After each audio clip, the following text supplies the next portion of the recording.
डिबिया डिबिया अभी तक मेरे पास है, कई वर्षों से। मैंने उसे कभी खोलकर भी नहीं देखा, लेकिन उसे खोलने का निर्णय पूरी तरह से मुझ पर निर्भर करता है।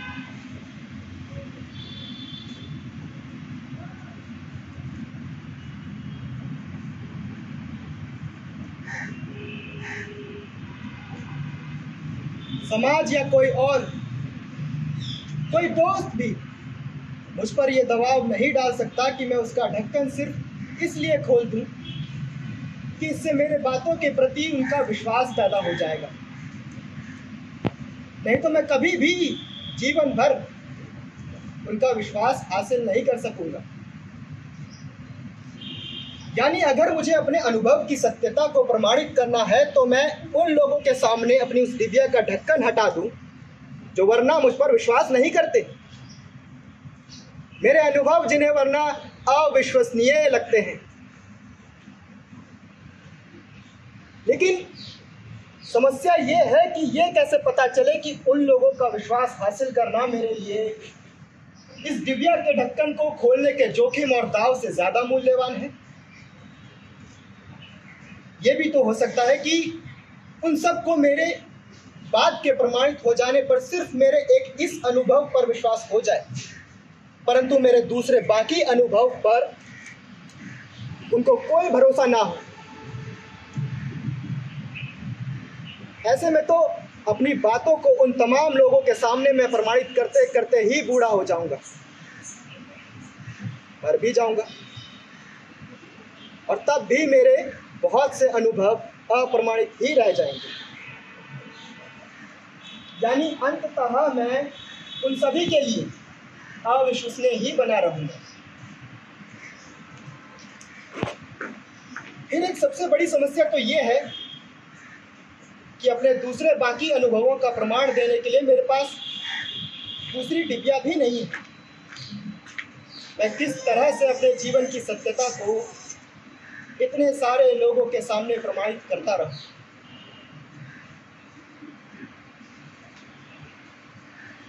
यही कारण है कि मैं उस डिबिया का ढक्कन नहीं हटाता, अकेले में भी और दूसरों के सामने भी। क्योंकि संदेह मुझे कभी कभी अपने ऊपर भी होता है। इतने वर्षों बाद मैं भी तो उस एक अनुभव को पाने के लिए एक दूसरा आदमी बन चुका हूं।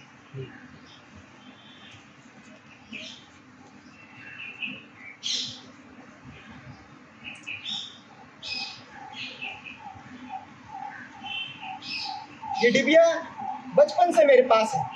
इसकी कहानी बहुत छोटी सी है, ऐसा भी नहीं कि अरुचिकर हो।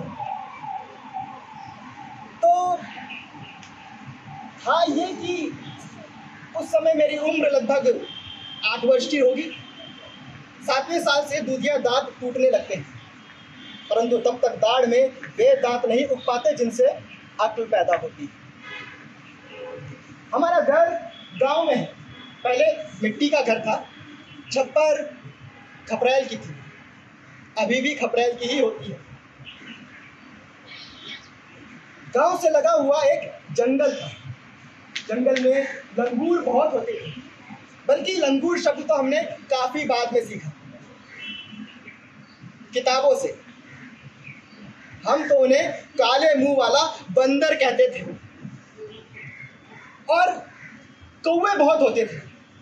हमारी दादी खाना खाने के बाद दोपहर आंगन में कौवों को बुलाती थी खाना देने के लिए, तो वे पूरे आंगन में भर जाते थे। लंगूर और कौवे दोनों हमारे छत की छप्पर के दुश्मन थे। लंगूर छप्पर पर दौड़ते तो खपरे फूट जाती। कौवे भी जगह जगह से खपरेलों को पूरी तरह से हटा देते थे।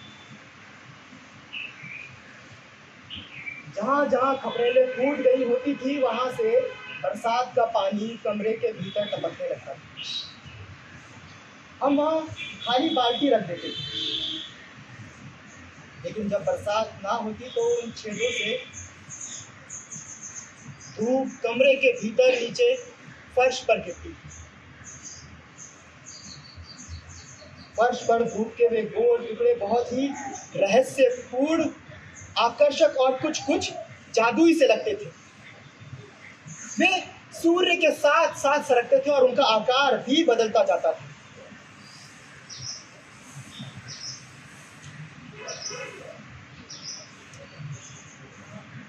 जिस टुकड़े को मैं सुबह किसी मछली के आकार का देख जाता था, दोपहर में वो किसी हाथी के आकार का होता या मुंह फाड़े हुए राक्षस की तरह। कभी कभी किरणों का कोण या सूर्य की स्थिति बदलने से कोई टुकड़ा अदृश्य भी हो जाता था। देखते देखते वो छोटा होता जाता और फिर अंतर्ध्यान हो जाता, अगले दिन ठीक उसी समय पर प्रकट होने के लिए। कई बार कमरे में ऐसे टुकड़े बहुत सारे दिखाई देते। देखते देखते वो सारे टुकड़े, छोटे वाले सारे टुकड़े गायब हो जाते और जो सबसे बड़ा वाला टुकड़ा होता वो सबसे देर तक दिखता था।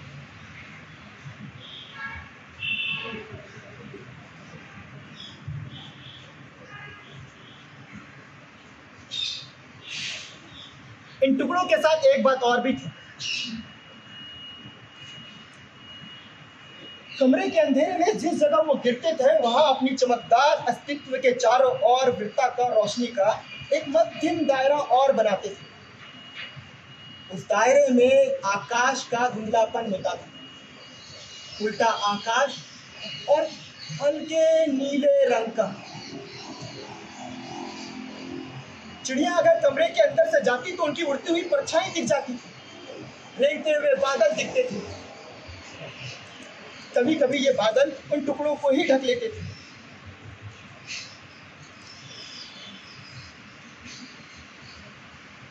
तब फिर ऐसे में कुछ भी ना बचता, ना ही टुकड़ा, ना ही प्रतिबिंब। ये टुकड़े मुझे बहुत ही जादुई और जीवित से लगते थे, बल्कि मैं तो उनको अपने साथ वहां से दूसरी किसी जगह ले जाने के फेर में रहता, क्योंकि इतना तो निश्चित था कि उनमें जीवन था। मैं बहुत कोशिश करता, लेकिन वो अपनी जगह से कहीं भी नहीं जाते थे। जिस चीज को मैं उनके नीचे रखता वे उसके ऊपर आ तो जाते, लेकिन उसे खींचते ही वो वहीं रह जाते। हथेली पर वो रहते, लेकिन मुट्ठी बांधते ही वो उंगलियों के ऊपर आ जाते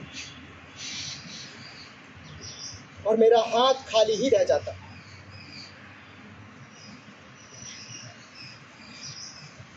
कई बार गुस्से में आकर मैं उन्हें जोरों से पीटता, लात मारता, लोहे से जमीन खोद डालता, लेकिन वो बिल्कुल अप्रभावित रहते थे। मेरे प्रति उनकी ये तटस्थता मेरे बर्दाश्त के बाहर थी।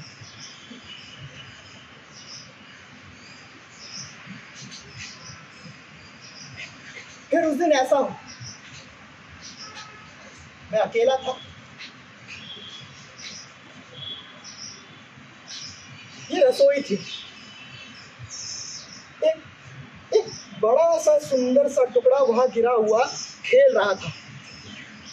माँ खाना बनाकर कहीं चली गई थी। मैंने उस टुकड़े को खूब प्यार करने की कोशिश की, उसे चूमा, फिर मैंने उसे भात और दाल निकाल कर दिया। रसोई में बेना रखा हुआ था। चूल्हे की आग को हवा करने के लिए उसी का इस्तेमाल किया जाता है।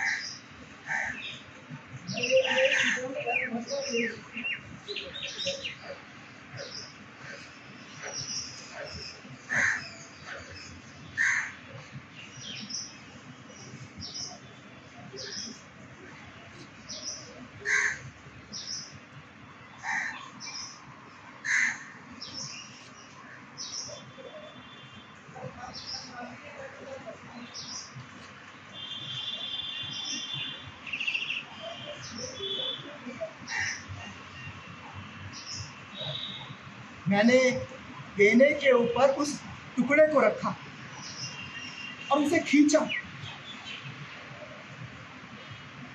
मैंने देख लिया कि वो सूर्य के साथ साथ सरक रहा है,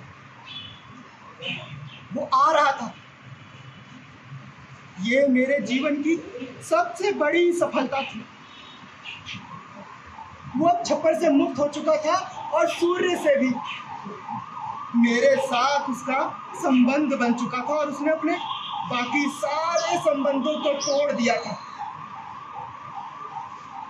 वो मेरा था, सिर्फ मेरा। मैं उस टुकड़े को रसोई घर के दूसरे कोने तक ले गया।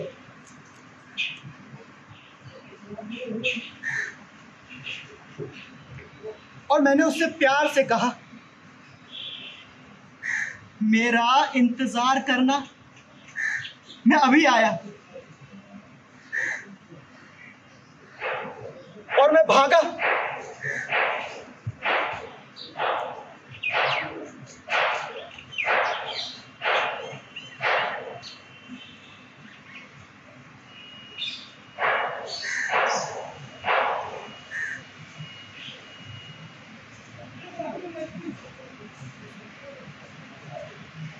टीन की ये डिबिया जिसमें पहले माँ का काजल था, उसे लेकर मैं लौटा।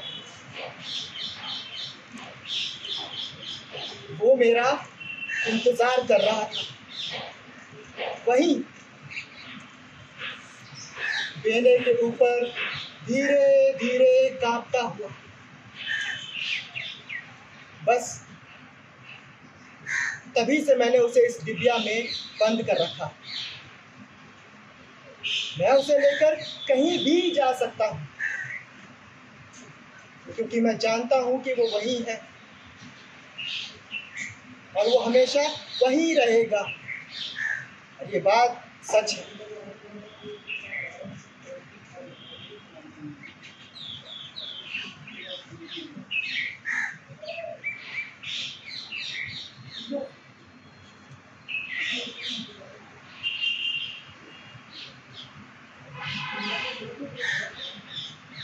क्या इस डिबिया के ढक्कन को हटाकर मैं इसे खो देने का इतना बड़ा खतरा इसलिए मोल लूं कि इससे उन लोगों को मेरे इस अनुभव पर विश्वास हो जाएगा, वरना मैं कभी भी उन सबका विश्वास हासिल नहीं कर सकूंगा।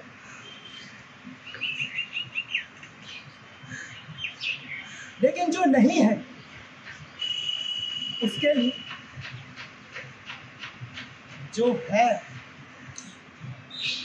उसे दांव पर लगाना क्या कोई समझदारी है?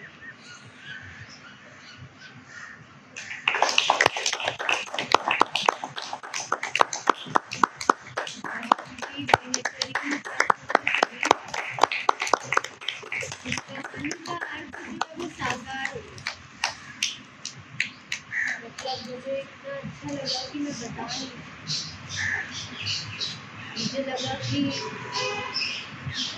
मैं जो चाहती थी वो फीलिंग साकार हो।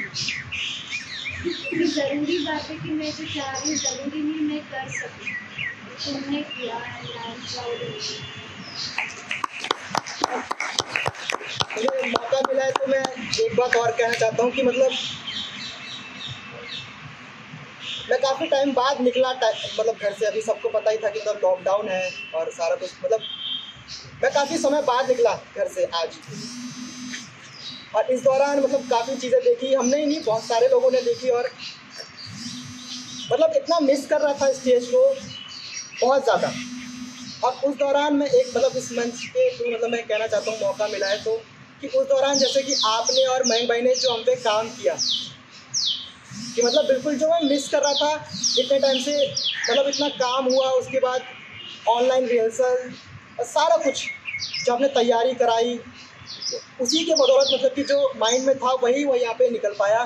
तो मैं सनी तुम शुरू से एक अच्छे एक्टर हो। मुझे लगता है कि पहले काम हुआ हमारा जो काम हुआ ना, वो तुमने उसको जज्ब किया, वही है। बहुत अच्छा लगा। वॉल्यूम स्पेस को यूज़ करना, और मुझे लगता है ये हमारी जो आषाढ़ की ट्रेनिंग रहती है, मेरे को लगता है हमें उसको शुक्रिया करना चाहिए, क्योंकि एक ही नाटक हमको बना देता है कई बार। तो ये मुझे बहुत अच्छा लगा और कन्वे हो रहा था, जो हमारी डिस्कशन हुई वो कन्वे हो रही थी। ये तो हमने सिर्फ अपने लिए ही किया, मतलब कि हम बाकी कुछ जो लोग हैं एक आध भाई जरूर उनका शुक्रिया, लेकिन ये तो हमने अपने को जांचने के लिए कि हमने क्या किया। मुझे बहुत अच्छा, मतलब मैं जो मिस कर रहा था मैम जो मंच को, इसलिए मतलब मैं यहाँ से अपने सारे शून्य के जितने भी टीम मेंबर है सबको थैंक्स कहना चाहता हूँ। मैम आपको, महंग भाई को, सबको और ये और हमारी ऑडियंस को यादगार रहेगा सबको। फिल्म मंच ना, वो इसलिए यादगार। और बच्चे काफ़ी वो ले रहे हैं, मतलब बच्चे काफ़ी इन्वॉल्व हो रहे हैं। अभी एक बच्ची यहाँ पे, 2 बच्चे यहाँ पे लंगूर और गोने जब आते हैं, लेकिन मुझे तब अच्छा लगता है जब मैं किसी अपने स्टूडेंट को देखती हूँ ना, और मेरे को आंसू आ गए। तो इतनी अच्छी, बहुत शाबाश।